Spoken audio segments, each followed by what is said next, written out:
Good morning বন্ধুরা। আজ হলো 5 মে মঙ্গলবার। আজকের সকালের বরাক উপত্যকা তথা আসামের গুরুত্বপূর্ণ বিশেষ বিশেষ খবর হলো হ্যাট্রিকেও সেঞ্চুরি, বিজেপির 82 শিক্ষায় হেরে বুথ কংগ্রেস, হারলেন গৌরব দেবব্রত, এনডিএ 100 পার। একেবারে বিরাট কোহলির কাদায় শুধু সেঞ্চুরি হাঁকালেন না, সঙ্গে হ্যাট্রিকও করলেন।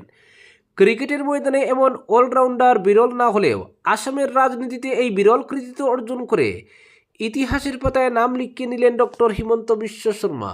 11 বছর আগে যে দল ছেড়ে গেরুয়া শিবিরে নাম লিখিয়ে পরের 6 বছরের মাথায় নতুন দলের হয়ে সরকারকে নেতৃত্ব দেওয়ার সাফল্য, যার জড়িতে সেই হিমন্ত বিশ্বর হাত ধরেই এ রাজ্যে কংগ্রেসের অন্তর্দলী যাত্রার অধ্যায় লেখা হয়ে গেল।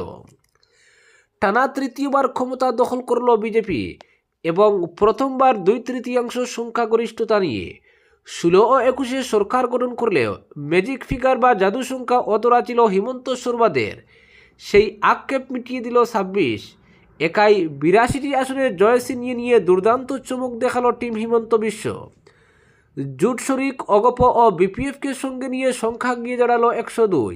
সম্ভবত হিমন্ত নিজেও এতটা আশা করেননি। সোমবারের মহাকাব্যিক জয়ের অবিসংবাদী নায়ক যদি হিমন্ত হন, তবে ট্র্যাজিক হিরো অবশ্যই গৌরব গগৈ। জোরহাটে নিজে তো ডুবলেনি, শরণার্থীকালের মধ্যে শোচনীয় ফল হলো তার দলের। 16, 26 আর 21 29টি আসন পেয়েছিল কংগ্রেস, এবার নেমে এসেছে 20-ও নিচে। মাত্র 19টি আসনই তাদের দখলে গিয়েছে। এতে করে 126 আসনের অসম বিধানসভায় এবার আর বিরোধী দলের স্বীকৃতিও পাচ্ছে না শতাব্দী প্রাচীন দলটি। বিরোধী দলের মর্যাদা পেতে ন্যূনতম 21টি আসন প্রয়োজন, সেই সংখ্যাও স্পর্শ করতে ব্যর্থ গৌরবের দল। বিরোধী জোট হিসেবেও চরম ব্যর্থ গৌরব গগৈরা। 3 গগৈর মধ্যে 2 গগৈ তো হেরে ভূত। বিজেপির বর্ষিয়ান হিতেন্দ্রনাথ গোস্বামীর কাছে 23,000-এরও বেশি ভোটে হার মানতে হয় গৌরবকে। অন্যদিকে হুয়াংয়ে বিজেপির চক্র গগৈর কাছে প্রায় 10,000 ভোটে পরাজিত হন আসাম জাতীয় পরিষদের সভাপতি লুরিনজ্যোতি গগৈ। রাইজর দলের অবশ্য অখিল গগৈ দ্বিতীয়বারের জন্য শিবসাগর থেকে জয় ছিনিয়ে নিয়েছেন। বিজেপির প্রার্থী কুশল দুয়ারিকে তিনি 17,000-এর কিছু বেশি ভোটে পরাস্ত করেন। এই কেন্দ্রে অগপর বর্ষিয়ান নেতা প্রদীপ হাজারিকাকে 14,272টি ভোট নিয়ে তৃতীয় স্থানে ছিলেন। একমাত্র এই কেন্দ্রেই বিজেপি ও অগপর মধ্যে ফ্রেন্ডলি ফাইট হয়েছে।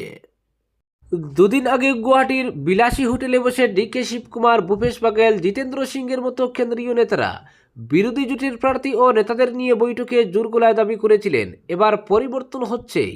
বিরোধী জোটের জয়ী প্রার্থীদের যাতে বিজেপি কবজা করতে না পারে, সেজন্য রণকৌশল স্থির করে রেখেছে দল। কিন্তু সোমবার সকালে ভোট গণনা শুরু হওয়ার পর থেকে বিজেপির পক্ষে যে জট শুরু হয়, দুপুর গড়াতে গড়াতে তা সুনামিতে বদলে যায়। তবে কি কংগ্রেস বা অখিল গগৈরা এই বিপর্যয়ের আঁচি করতে পারেননি? এমন রাজনৈতিক বিচক্ষণতা নিয়ে তারা বিজেপির মতো সংগঠিত শক্তির বিরুদ্ধে ময়দানে নেমেছিলেন। দিনের শেষে এসব কথা নিয়েই জোর চর্চা শুরু হয়েছে। বিজেপির এই বিশাল জয়ের রসায়নটা ঠিক কি, এর জবাব এক কথায় হয় না। বেশ কিছু অনুঘটক কাজ করেছে। 3 বছর আগে থেকেই আজকের এই দিনটির জন্য প্রস্তুতি শুরু করে দিয়েছিলেন হিমন্ত। ডিলিমিটেশনের মাধ্যমে এমনভাবে সারা রাজ্যের বিধানসভা কেন্দ্রগুলিতে তিনি কাটাছাড়া করেছিলেন যাতে সিংহভাগ আসনে বিজেপি অ্যাডভান্টেজ পায়, এবং ডিলিমিটেশনের পর সে ব্যাপারে প্রকাশ্যে দাবিও করেছিলেন তিনি। জানিয়েছিলেন রাজ্যের 90টি আসনে যাতে খিলঞ্জিয়াদের রাজনৈতিক আধিপত্য নিশ্চিত করতেই ডিলিমিটেশন হয়েছে। রাজনৈতিক পণ্ডিতরা তখন হিমন্তর দাবি নিয়ে সংশয় প্রকাশ করেছিলেন, কিন্তু আজকের বিজেপির এই বিপুল জয়ে হিমন্তের সেই দাবিতে অনেকটাই শিলমোহর পড়ল। শুধুই কি ডিলিমিটেশন? মোটেও নয়। গত 5 বছরে হিমন্তের নেতৃত্বে রাজ্যের সরকারের উন্নয়ন, সরকারি পদে চাকরি সহ অন্যান্য ইস্যুতে যেসব ইতিবাচক পদক্ষেপ নিয়েছে তারও সুফল পেয়েছে বিজেপি। বিশেষ করে অরুণোদয়, মহিলা উদ্যমিতা সহ বেকার যুবক যুবতীদের জন্য আর্থিক প্রকল্প, স্কুল ও কলেজ পড়ুয়াদের জন্য ডালা উপহার বিজেপির জন্য বোনাস হিসেবে কাজ করেছে। বিশেষ করে মহিলা ও নতুন প্রজন্মের ভোটাররা যে হিমন্তের পক্ষে 2 হাত উজাড় করে ইভিএমে বোতাম টিপেছেন তা আজকের ফলেই স্পষ্ট। এসবের বাইরে এই ফলে নেপথ্যে আরেক বড় কারণ হলেন হিমন্ত নিজেই। ভোটের কয়েক মাস ধরেই তিনি ছিলেন পুরোপুরি ইলেকশন মুডে। মাঝে বিভিন্ন বিষয়ে বিতর্কিত মন্তব্য করে সারা দেশেই চর্চার কেন্দ্রবিন্দু হলেও ছাব্বিশের বুটকে কিন্তু তিনি পাখির চুপ করে রেখেছিলেন। তাই এত এত জনকল্যাণমূলক প্রকল্প ডালাভাবে রাজ্যবাসীকে উপহার দিলেও প্রচারের ব্যাপারে তিনি ছিলেন 100% সিরিয়াস। কীভাবে অসমীয়া জাতীয়তাবাদকে হিন্দুত্ব জাতীয়তাবাদে পরিবর্তিত করা যায় তা গত কয়েক বছর ধরে একেবারে পরিকল্পনা করে তিনি এগিয়েছেন। এর সাফল্য পেয়েছেন ইভিএমে। স্পষ্টীয় ধর্মীয় মেরুকরণ দেখা গিয়েছে উজান থেকে মধ্য নিম্ন অসম সহ বরাক উপত্যকায়। এছাড়া প্রখর রোদ হোক বা জলবৃষ্টি, প্রতিদিন একাধিক কেন্দ্রে টানা প্রচার চালিয়ে ভোটের পুরো স্রোতকে নিজেদের পক্ষে টেনে আনতে সফল হন তিনি। স্ট্রাইক রেট শুনবেন, মোট 90টি আসনে বিজেপি প্রার্থী দিয়েছে, 26টি অগপকে আর বিপিএফকে দিয়েছিল বাকি 10টি। এই 90টির মধ্যে 82টিতেই জয় ছিনিয়ে এনেছেন বিজেপির প্রার্থীরা।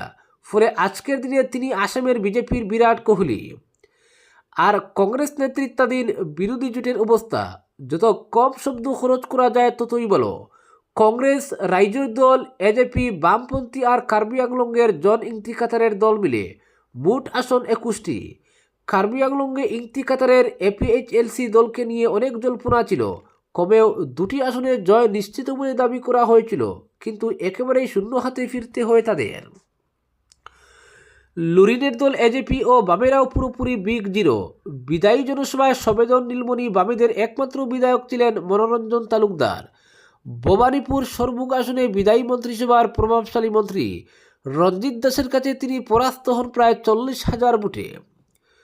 বহু আগেই কংগ্রেসকে নিয়ে হিমন্ত বিশ্ব আরেকটি বিতর্কিত ভবিষ্যৎবাণী করেছিলেন। বলেছিলেন, একদিন দেখবেন বিধানসভায় কংগ্রেসের কোনো হিন্দু বিধায়ক থাকবেন না, রাজীব ভবনে আর হিন্দু নেতাদের দেখা যাবে না, মিয়া মুসলিমদের দলে পরিণত হবে কংগ্রেস। গৌরব গগৈর নেতৃত্বে রাজ্য কংগ্রেস যে এত তাড়াতাড়ি হিমন্তের এই ভবিষ্যৎবাণীকে সত্য বলে প্রমাণিত করবেন তা এ রাজ্যে অনেকেই ভাবেননি, কিন্তু ভোটের ফলে প্রায় তাই হয়েছে। কংগ্রেসের যে 19 জন বিধায়ক নতুন বিধানসভায় যাচ্ছেন তার মধ্যে একমাত্র হিন্দু বিধায়ক নাওবৈচার ডক্টর জয়প্রকাশ দাস, বাকি সবই ইসলাম ধর্মাবলম্বী। সম্ভবত এই প্রথম কংগ্রেসের কোনো আহম মুখ থাকছে না রাজ্য বিধানসভায়। দেবাব্রত শইকিয়া থেকে শুরু করে নন্দিতা দাসের মতো হেভিওয়েট প্রার্থীরা নিজ নিজ কেন্দ্রে হারের মুখ দেখেছেন। এতক্ষণ তো আমরা আসন সংখ্যার বিশ্লেষণ করলাম, এখন আসা যাক কোন দল কত ভোট পেয়েছে সেই পরিসংখ্যানে। 82টি আসন পাওয়া বিজেপি পেয়েছে মোট 37.81% ভোট। 21-এর নির্বাচনে 33.21% ভোট নিয়ে তারা দখল করেছিল 60টি আসন। সব মিলিয়ে ভোট পেয়েছিল 63,84,000। এবার তারা পেয়েছে 81,92,000। ভোটের শেয়ার বাড়ানোর সঙ্গে সঙ্গে বিজেপির পক্ষে ভোটও বেড়েছে প্রায় 19 লক্ষ। অন্যদিকে এবার শোচনীয় ফুল করা কংগ্রেস 29.84% ভোট নিয়ে 19টি আসন দখল করেছে। বিজেপি থেকে ফারাক প্রায় 7%। 21-এর ভোটে তারা 29.67% ভোট পেয়ে 29টি আসন দখল করেছিল। সব মিলিয়ে কংগ্রেস ভোট পেয়েছিল 57,03,000 ভোট। সব মিলিয়ে কংগ্রেস এবার ভোট পেয়েছে 64,64,000। অর্থাৎ 21-এর তুলনায় কংগ্রেসের ভোট শেয়ার খুব একটা হেরফের হয়নি। এমনকি প্রাপ্ত ভোট প্রায় 7 লক্ষ বাড়লেও কিন্তু আসন সংখ্যা অনেকটাই হ্রাস পেয়েছে। এই পরিসংখ্যানে অবশ্য কংগ্রেসের উল্লাসিত হওয়ার কোনো জায়গা নেই, কারণ এর পেছনেও রয়েছে ডেলিমিটেশন। গোটা রাজ্যের বিধানসভা কেন্দ্রগুলিকে ডেলিমিটেশনের সময়ে কিছু কেন্দ্র পুরোটাই সংখ্যালঘু অধ্যুষিত করা হয়েছে। মানে ধরুন, এমন কিছু কেন্দ্র রয়েছে যেখানে হিন্দুর তুলনায় মুসলিম ভোটারের সংখ্যা কম ছিল, সেই সব কেন্দ্র থেকে মুসলিমদের সরিয়ে নিয়ে পাশের সংখ্যালঘু অধ্যুষিত কেন্দ্রে জুড়ে দেওয়া হয়। এতে করে সংখ্যালঘু অধ্যুষিত কেন্দ্রগুলিতে ভোটারের সংখ্যা অন্য কেন্দ্র থেকে দ্বিগুণ বা তিনগুণ হয়েছে। স্বাভাবিকভাবেই কংগ্রেস যেসব সংখ্যালঘু কেন্দ্রে জয়ী হয়েছে সেখানে মার্জিন লক্ষাধিক, যেমন আলগাপুর, কাটলিজোড়া, জলেশ্বর, সামাগুড়ির মতো কেন্দ্র। এর জন্যই তাদের পক্ষে ভোট শেয়ার অথবা ভোটের হার বেড়েছে। রহস্যটা লুকিয়ে এখানেই। এবারের বিধানসভা নির্বাচনের ফলে আসামের রাজনীতির কয়েকটি বিষয় স্পষ্ট হয়ে গিয়েছে। হিমন্ত বিশ্ব শর্মার নেতৃত্বাধীন ফুল টাইম বিজেপির সঙ্গে টক্কর দিতে গেলে গৌরব গগৈদের পার্ট টাইম রাজনীতি করলে চলবে না। গৌরবের রাজ্য রাজনীতিতে ফেরার রাস্তাও আপাতত বন্ধ হয়ে গেল। লুরিনকে দিয়ে অগপর পাল্টা হিসেবে অসম জাতীয়তাবাদী ভোটারকে এককাট্টা করার যে কৌশল গৌরবরা নিয়েছিলেন তাও কাজে এলো না। বিল্লাকান্দিতে বদরুদ্দিন আজমল ও দলগাঁওয়ে মুজিবুর রহমান জয়ী হলেও আসামে ইউডিএফের ধর্মীয় সংখ্যালঘু রাজনীতির প্রদীপও নিভতে চলেছে তা এবারের নির্বাচনের ফলে স্পষ্ট। একই সঙ্গে আসামের রাজনীতিতে হিমন্ত বিশ্ব শর্মাই যে শেষ কথা, এই ভোটের ফল তাতে আরও একবার সিলমোহর দিল। আজকের বিশেষ সংবাদ এখানেই সমাপ্ত।